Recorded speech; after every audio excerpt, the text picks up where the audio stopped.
Hi, my name is Sarah Anderson. This is the vlog for Theater 201 at Western Washington University. The movie that I have decided to talk about today is Star Wars Episode 4, A New Hope. The movie begins on a rebel ship, which is captured by Imperial armies.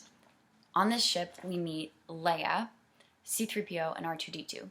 Leia is unfortunately captured, but C-3PO and R2-D2 escape in a ship and land on the desert planet home to Luke Skywalker, who plays an integral part in the film.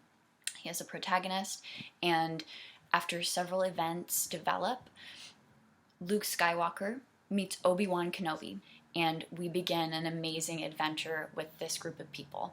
This list of characters that were developed by George Lucas and the team, this amazing movie has changed the film industry.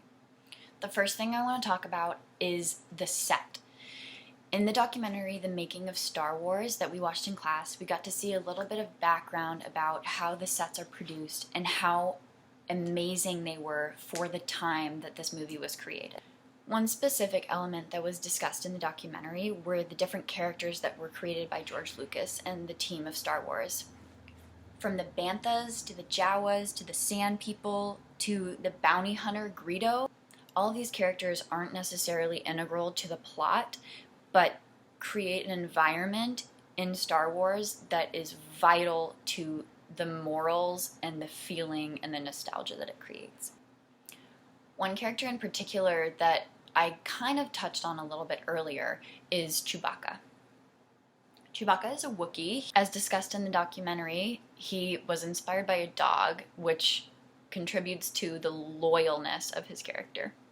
Every scene in Star Wars, there's a ridiculous amount of time and energy placed into every single set.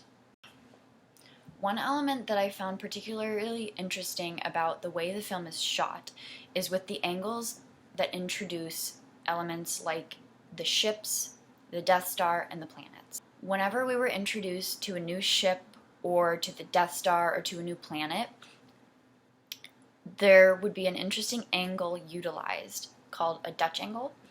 And this Dutch angle created an overwhelming experience where the camera would approach this object, this foreign object, at an angle where it was above us, and so it would look massive to our eyes.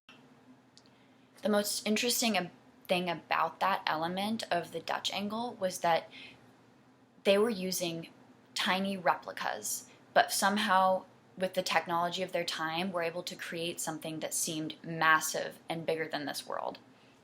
The last thing I wanted to discuss, and in some aspects the most important thing, was the soundtrack to this movie.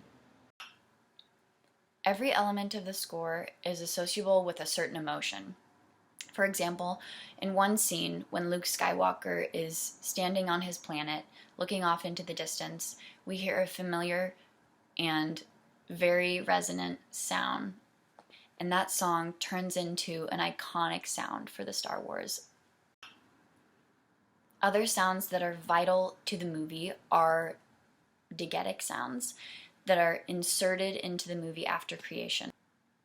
Without elements such as the score and these crazy creative characters like Greedo and Chewbacca and the Jawa, there wouldn't be this nostalgia to Star Wars.